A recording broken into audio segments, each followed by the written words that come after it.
This is the White Coat Investor Podcast, Milestones to Millionaire, celebrating stories of success along the journey to financial freedom.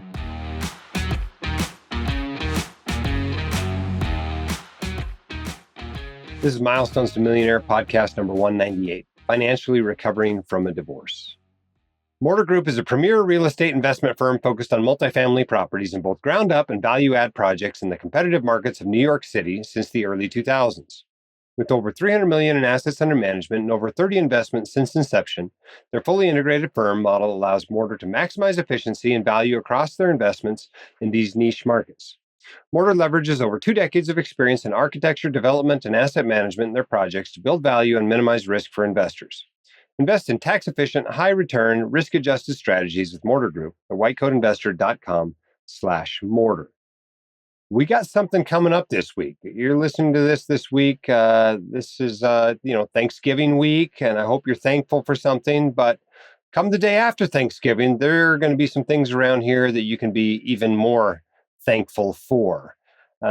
Because we've got some plans around here for some stuff you may be interested in. So pay attention this week to the blog, and we'll mention it on the podcast next week. But we've got some cool stuff coming up this week as far as White Coat Investor goes. All right, we have got a great interview today. It's a milestone we haven't done before, which I think will be pretty interesting to hear. And then stick around afterward. We're going to talk about, for a few minutes, the importance of both spouses working together toward your financial goals. Our guest today on the Milestones Podcast is Arup. Welcome to the podcast. Thank you, Dr. Daly. Great to be here. Now, we're doing a milestone today that I don't think we've ever done on this podcast before. I mean, this is episode 198, and I don't think we've done this one, which is essentially recovering financially from a divorce. So I hate to congratulate you on this milestone because I know it's a terrible milestone to go through. But I do want to congratulate you on the recovery and thank you for coming on to inspire others dealing with this relatively common financial catastrophe to also get through it. So thank you very much for that.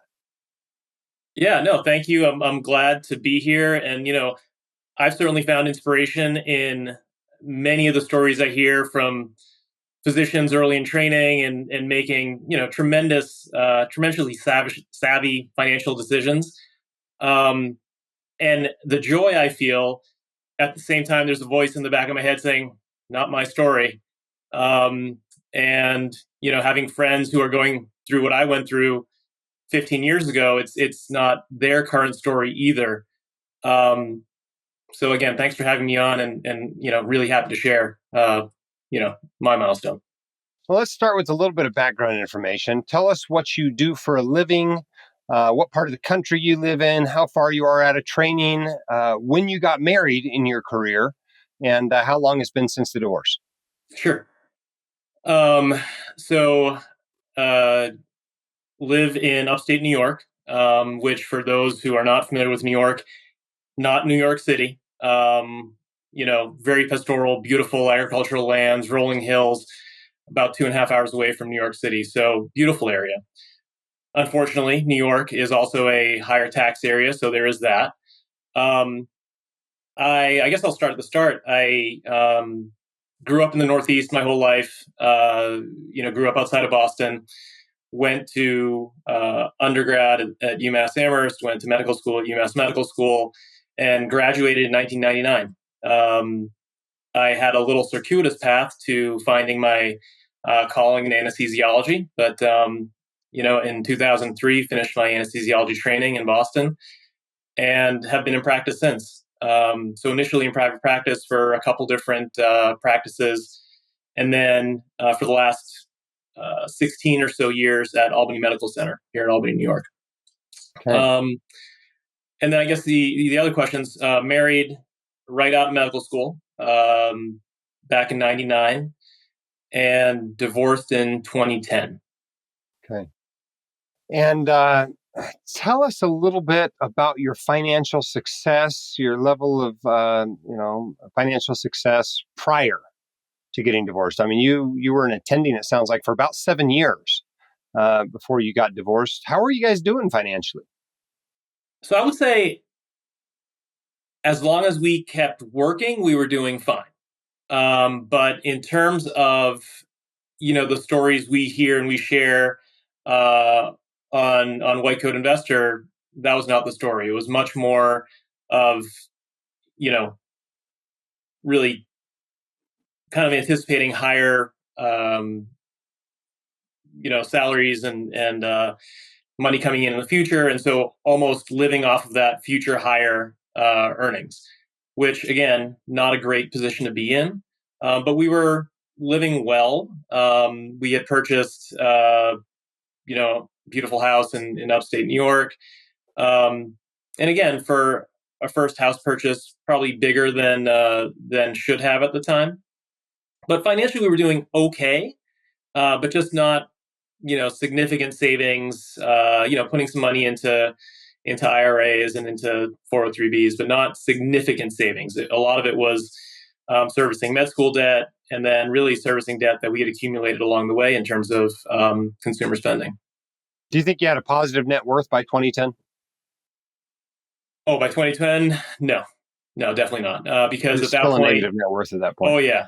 So at that point, still probably upwards of $40,000 or $50,000 of student debt for medical school, mortgage, a couple car loans, in addition to credit card balances. So no, definitely not a positive net worth. Okay. So you get divorced, and what wealth you had just got cut in half. Presumably your income just got cut in half. At what point did you kind of start becoming financially literate? Pretty immediately thereafter. When I think the financial reality that was laid out in front of me became, it was sort of unsurmountable, where you're just kind of like, okay, this is what's coming in, this is what has to come out. This is not sustainable, especially with the debts that I have on the books at that point. So I think at that point it was a very quick, introspection, and then really aggressive exercise to change that balance and figure out how quickly that balance could change. Because again, it was not going to work moving forward. I mean, we're talking, month to month, things unclear of how we're going to pay for what, just getting by. Yeah. So you had this massive budgeting pressuring you. You have to budget now, or the money just doesn't work at all. Right. So what did that inspire you to do? Did you go to the library and get books? Did you start, participating on the internet in forums? Did you start listening to financial podcasts? What were your steps in order to start learning about this money stuff? I think so I just completed an executive MBA, which, at that point was kind of theoretical numbers, where it was just like, okay, business A does this, whatever. So that became an immediate exercise of like, okay, here's my actual, cash coming in. Here's my actual cash coming out. I think some books that helped along the way, I reread The Millionaire Next Door, which, I'd read a decade prior. And then it hit home in a very different way. So I think the forced budgeting was a couple of things, but a little bit of, financial literacy online, and then just the reality of what I was living, of just trying to get to, making the next month better than the current one. Okay, well, let's talk about your financial pathways since 2010. I mean, you're Yep. continuing to work as an anesthesiologist. I think most of us know anesthesiologists are relatively well-paid doctors. But tell us about your financial pathway from 2010 until now. Yeah, so I think, you know, several aspects of the puzzle came together well. So from that point forward, I think there wasn't quite the crunch or the limited number of anesthesiologists then that there are now. So salaries were still relatively stable. But I, having just completed the MBA, I was like, all right, as an entrepreneur, what can I do? I'm enormously well trained clinically and analytically. I need to have more revenue coming in to dig out of this hole. So I came up with short-term plan and longer-term plans. So the short term was, okay, I've got these very marketable skills that, at that time, not everybody was fully versed in the things that we were doing. So one of the examples is ultrasound guided regional anesthesia, which now is commonplace. Everyone does it. But at that time, especially the smaller community hospitals in a, driving distance from Albany, wasn't done. So it was this very marketable skill that I started reaching out to hospitals, say, hey, I can help you develop an ultrasound guided nerve block program or regional anesthesia program. I can teach your physicians how to do these blocks, and I'm happy to come out and do that. So that was, I think, one part of it. Another part was non-clinical, outside the home work. So things that I could do after hours, after the kids went to bed. But that would still use my abilities, my board certification, all of that. So looking at cases through New York State, through the OPMC, the Office of Professional Medical Conduct, and then also doing some medical malpractice work, where I would look at review cases and potentially do some plaintiff or defendant work. So those were two of the main ones that, you open increased your pathways. income. You worked really hard and you increased your income. That was the first step, right? Yeah. What else? Yeah. Eliminating bad debt. So, all of the debt that I had on the books, I mean, those were prioritized into saying, okay, this is, has to go immediately. These can go down a little bit. So things like credit cards, I had some IRS back taxes that had to be paid. So those were immediate, where, I said, all right, I'm not paying interest on things from the past. So those aggressively repaid with that additional money coming in. So those were some other pieces. And 14 years on, how are you doing? I mean, are you approaching FI? Are you a comfortable millionaire? Where are we at in your life now? So I would say, I don't know about comfortable, in that, I think to me, the notion of comfortable means, I can step away from working and be done and hang out and, cycle and do other stuff for most of the time. So I would say, and I think also upbringing wise, as a first generation immigrant, being able to walk away, I mean, it's not something that I have ever thought about. But I would say very different net worth, so over seven figures, which is a very different place from where I was 15 years ago. I think a couple of things we've done. I've subsequently gotten remarried, found an amazing anesthesiologist who I've, spent the last decade the last decade plus with. And so we finally just, last year, I think we met with a financial planner to, we've been looking at all of our accounts and balances ourselves, but then I think to spend a little money just to make sure that the assumptions we had were true, were borne out, and made sense to someone else. So that was, I think, very helpful and gratifying, to say that, okay, you guys are on track to really have a lot of choices here in the near future, both in terms of, how much you're working, are you working full time, how long you're working for, where do you want to stop working, which were honestly questions I hadn't really considered. With the kids, I'd always kind of been thinking that, all right, well, I'm going to work till, I can't work anymore. Whereas the ability to have that conversation and think like, wow, I could really not work in the same way that I am in 7 years and 10 years and in whatever, but it's now our decision of when we want to call that. So we're still playing with that a little bit. I mean, I think the current horizon is about, we'll continue working for about 10 years and then see where we are, whether we, go part-time. Because again, it's work that I enjoy tremendously still. I mean, I love taking care of the patients I take care of. I love interacting with the surgeons, the nurses. I mean, the OR is an incredible environment. But again, to have that choice is very different. Now, you had to pay alimony, I assume. Did you have to pay alimony, and how many years did you have to pay it for? Yeah, so not alimony. So I'm paying child support, which continues for another couple of years. Okay. because your ex was employed and has income as well. Is that the reason you didn't Correct. end up with alimony? Correct. Okay. Yeah. And I imagine, getting married again, given your financial history, you probably discussed finances a little bit more, before getting married and early in the marriage. Tell us about some of those conversations you had with your new spouse. Yeah, I think the conversations are very different, and I think our lifestyle is very different. I mean, I think we really focus on saving, a lot as much as we can. Um, our majority of our expenses are around our kids. I mean, so they play, tennis, so a lot of that is tennis, coaching, travel, court time, um, and then really an aggressive focus on uh, retirement goals and where we're going and what that timeline looks like. So the conversations are different. Our finances are separate. Um,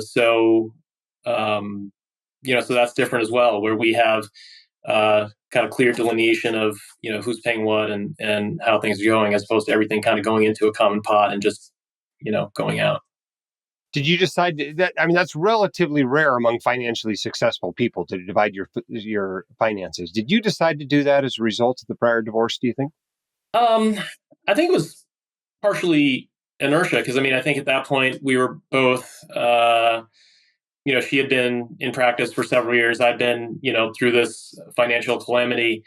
Um, and so we didn't ever discuss really putting them together, and it seemed to work pretty well, and has kept working very well. Um, so Okay. any major expenses, car, solar panels, whatever, we'll just figure out, you know, who's paying what share, and we make those decisions together. Yeah. Now, there's somebody out there that's going through a divorce now or just got divorced, watch their income get cut in half, watch their assets get cut in half. What hope can you give that person about their financial future? Yeah, Dr. Daly, I've got a friend right now in practice who's going through a very tough time. Doesn't know the next step or isn't sure of what he should do. And I think of you know the mental state I was in and mental health and where I was. I mean, it was a bleak time where you're kind of stuck. Um, you're not happy, and you just the unknown is very scary. And that's exactly what you think. It's like, all right, well, everything I've worked for is going to be gone. I'm going to have no say. Um, but I think of where I was at that time, and again, it was a very tough, bleak time. I had completely shut out my friends, didn't tell them really anything, maintained appearances like things were fine, and so I was had become a very different person. So, when I see friends of mine who are in that state, it really compels me to share my story and say, hey, look, you got a lot of living left to do. And, you're still relatively young. I mean, I'm, 51 now. So friends of mine, you still have hopefully 30 plus years of, how long can you fathom staying like this? And so I think the happiness piece is key where, I think you have to weigh, um, taking that next step, those next steps, even though they may be very tough financially, they may be very challenging emotionally. The other side gets you to a place where you'll be okay and you can work through it and, um, maintain that happiness and keep a very positive perspective on life. So I think it's a tough position, and um, it's a very difficult personal choice with family, involvement in it. But I think for uh, just happiness, success, really not even financial, but just emotional and having the best life you can live, it's important to get through to that other side. Yeah. Well, congratulations to you on your financial recovery from this, and thank you for being so willing to come on and be vulnerable and talk about this pathway you've been down. And hopefully it can be used to provide a little bit of inspiration to somebody else dealing with similar issues. So thank you very much for being willing to come on the podcast. Look, happy to do so. And again, if my story, someone else driving down the highway, getting to work at 5 a.m, and they're like, "Oh my gosh, that's where I am," um, it would be worth it. Okay, I hope you found that interview interesting and useful to you, particularly those of you who have been through a divorce or are going through a divorce right now. It is a financial catastrophe. It's a terrible thing to go through. It's not just financial either. It's incredibly hard emotionally and physically and all kinds of things. So we empathize with you if you're dealing with a divorce or if you've ever had to. There's a few things that Roop had going for him, right? Now, they weren't managing money very well. They were kind of typical doctors prior to the divorce. But the fact that he was married to somebody that was high income and married somebody that's also high income certainly blunted a lot of how hard that could have been, right? A lot of doctors out there are married to non-earners or low earners, and you really do cut your income and your assets in half when you get divorced, and so that can be very, very hard. It's illustrative that even two high earners, 7 years out of training, you can blow it all, right? You can spend all of your income. Trust me, it's entirely possible, especially if you live in a high cost of living area, high taxes. You buy some things you haven't yet saved up for, and so you're paying a bunch of interest on it. It's not that hard to blow through a doctor income. It's not that hard to blow through two doctor incomes. It happens all the time. When you look at Medscape surveys, you'll see that of doctors in their 60s, about a quarter of them are not millionaires. A few years ago, they used to break that out for those with a net worth of less than $500,000. And it was 11 to 12% of doctors in their 60s. It's a shocking statistic, right? It's amazing. You think about somebody that's presumably had 20, 25, 30, 35 years of physician level incomes, right? That might be $10 million, and they have less than $500,000 of it left. And a lot of times the story is one of tragedy. It involves disability or somebody dying or a divorce or something like that. But much more often, it's just blowing the money. It's just not paying attention. It's just zero budgeting whatsoever. And a lot of people aren't just spending everything they make, they're spending more, right? I remember being shocked in medical school. We had like one finance talk in medical school. It was actually a really good one. It was a husband of a doc who came in and talked to us and gave an example. I think it was an ophthalmologist, the example, that was making $325,000 a year and spending $350,000 a year. And I thought, how can that possibly happen? But clearly it happens all the time. So don't ever assume you can't spend your entire income. Residents out there, I know this seems crazy, but I assure you it happens all the time. All right, I promised you I was going to talk a little bit about spouses, okay? And we've had a good example in this podcast about spouses, but you and your spouse don't actually have to be on the exact same financial page to be successful. But you probably do need to be reading from the same book, okay? You got to be more or less moving in the same direction. Most people, as I mentioned in the podcast, when they get married, they combine their finances. And I think that's usually pretty wise. There's some real benefits to doing that. One, you're just more likely to work together, right? Everything goes into the same pot. You view your entire asset allocation together. If you need your own individual money that you can spend without being accountable to your partner, you can take that back out as, an allowance, essentially. And Katie and I did that for a number of years in our lives. I can remember back in the early days in med school, I think our allowance was $20 a month. It wasn't a lot, but it was money we could spend without having to account to our partner for. And when we kept that going for a number of years until it just became a silly exercise and it just didn't matter to us anymore. But if you need to do that, do that. Now, are there a few reasons to keep finances separate? There can be. It does work for some people. For some people, it works pretty well. And so to deny that nobody can ever be successful while doing it would just be wrong, even though I think most people ought to combine finances. Some reasons I can think of where you might want to keep them separate is especially if you're bringing a ton more money into the marriage, right? There's some asset protection concerns there. Obviously, it's very rare to lose money to your patients, right? Above policy limits, judgments that aren't reduced on appeal are extraordinarily rare. It's not unusual to lose money to your spouse in a divorce at all, though. And so if your parents have left you some huge trust fund, maybe that's a reason why it makes sense to actually have separate finances. If you've already been in a marriage before, or you get married when you're 55 or something, right? And you've already built a lifetime of wealth, maybe it makes sense to keep those things separate. Because when you mingle things together, it's now exposed in a potential future divorce. So there are some reasons why people keep separate finances that actually make quite a bit of sense. But for those of us who got married when we were poor and we didn't have squat, and our spouse was poor and didn't have a squat, you're going to be splitting anything in a divorce anyway, right? You're going to be splitting your income, you're going to be splitting your assets. And there's very little reason to keep separate finances in those sorts of situations.